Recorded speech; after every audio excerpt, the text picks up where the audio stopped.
Good afternoon, class. In today's video, what I'd like to do is to talk about the second law of thermodynamics. This one, and like I said in the previous video on the laws of thermodynamics, this one deserves its own video all on its own, so here we go. The second law of thermodynamics says that the entropy of a system, the change in entropy, will be due to the heat, is proportional to the amount of heat that is transferred in or out of the system divided by a constant temperature. So at a constant temperature, the amount of heat that's transferred between the system and the environment will determine how much the entropy will change. So, of course, those are three words that we do definitely need to define, because otherwise there's going to be a lot of misunderstandings, especially when it comes to entropy. So what I thought I'd do is I'd throw out a few of the definitions that I've heard, even read in certain textbooks, but I thought I'd give you the one that I like the best, and that will usually be the last one on the list. So here we go. When we talk about entropy, a lot of times you'll hear, especially in popular media, is that it's the amount of disorder a system has, or it's a measure of randomness in a system. And those work. They're not terrible definitions, but they don't cover a whole lot. Like they don't keep up with the idea that the system has many ways of gaining energy, and of course this randomness makes it sound like the whole system is like conscious or something like that. There's some kind of consciousness involved, and so that none of that is actually in there. But you get that sense from these two definitions. And also, what is disorder? Does it mean, because, like, for example, is water disorder because it moves about and it just flows? So it makes it sound like only solid things are ordered and have low entropy, where you could have water sitting in a bowl and that's very ordered, even though the water can move around quite a bit. So that's why I like to take the third definition over here, where it talks about entropy being the number of states, energy states, a system can be in. This one to me works better, because then it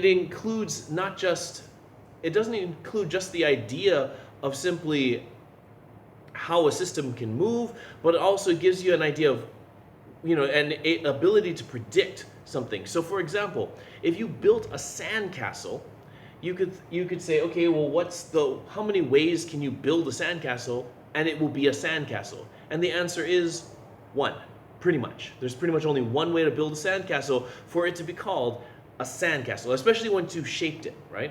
However, if I took a pile of sand and I said, how many ways can I make this thing a pile of sand? The answer is quite a few. So if I knock over a sandcastle, what I've done is I've increased the entropy. I've increased the number of states that it could be in. Because even if you said, is the sandcastle disordered now? Yes, technically it is. It is technically disordered because it's now just a pile of sand. Is it random?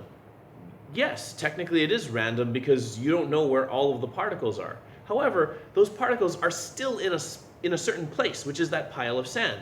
So even these definitions don't really have a good solid grasp of what is going on when it comes to entropy, because entropy just states you want to have more energy states. The system needs to be able to be freer and move in different ways. And so because of that, it would be easier. That's why I like this third definition better, because when the entropy of the system goes up, that means that there are more places that and there are more ways for that system to move. So, for example, even in your life, the entropy of your life is actually going up, especially as high school students, because within the next few years, and for some of you next year, you will be going to college, or you'll have at least three major choices to make in your life: college, vocational school, or the military. So those are three major branches that will have insane levels of consequences for your life. And all of that will be made right now, versus your life so far has been pretty well ordered. What have you been doing every day since you were about since you were in at least kindergarten or first grade, you've been going to school. That has been your path in life this entire time. And the reason for that is because it's the law. You have to do this, at least here in America. Other countries may have different standards, but for here in America, yeah, you've been going to school. You've had one path to travel your entire life. But now you're going to have a choice. You're going to have at least 3 choices, major choices. And that's not including what you do once you either go to college, go get a job, or join the military. Because like even with the military, there are branches of the military that you have to join, and those are other decisions you have to make. So that's really what entropy is. The entropy of your life is going up, and that's actually a positive thing because you're getting more choices, you're getting more freedom, but with that freedom comes consequences and also responsibility. So that's why it gives, because most people think of entropy as just this bad thing, but it can be a really positive thing, especially as you are maturing and becoming more and more of an adult. So that's what I wanted to go over, because this concept is very much, it's one of those ones where it's hard to understand unless you have, a really good picture, and even the pictures that people give are not always that great. So let's go into heat, because this is another one. Most people have they talk about heat, but then everyone starts talking about about certain things, concepts that don't make sense. For example, some people say you can store heat. This is completely false. Even though, based on certain definitions that people have heard, that's not unreasonable to conclude. So this is the one that most people will have heard in high school textbooks or in several textbooks, but that heat is the energy transferred from one system to another due to a temperature difference. So if somebody says, oh, could you store heat? This definition is not really good about helping you figure out whether or not the heat can be stored. It's kind of ambiguous in this. But I feel like the second definition is a lot better, because then it makes it very clear about what's going on. So heat is the energy transferred due to non-mechanical and non-electrodynamic sources. So anything that makes the heat, anything that makes energy flow between two systems would, and these of course are non-mechanical, non-electrodynamic. So you can't, it's not like plugging in something into the outlet. It's not like lifting something higher. If it's due to something besides that, that would be considered heat. And it's a transfer of energy. It's not something that you can store. So it has to there's always this interaction between other sources and the system that you're looking at. So that's why I like this second definition of heat a little bit better. And of course, if you're looking to see these definitions and write them down, please feel free at any time to pause this video so that you can look at them and zoom in as much as you need. Now let's go on to temperature, because in this one, I have been talking about temperature, especially in this heat definition.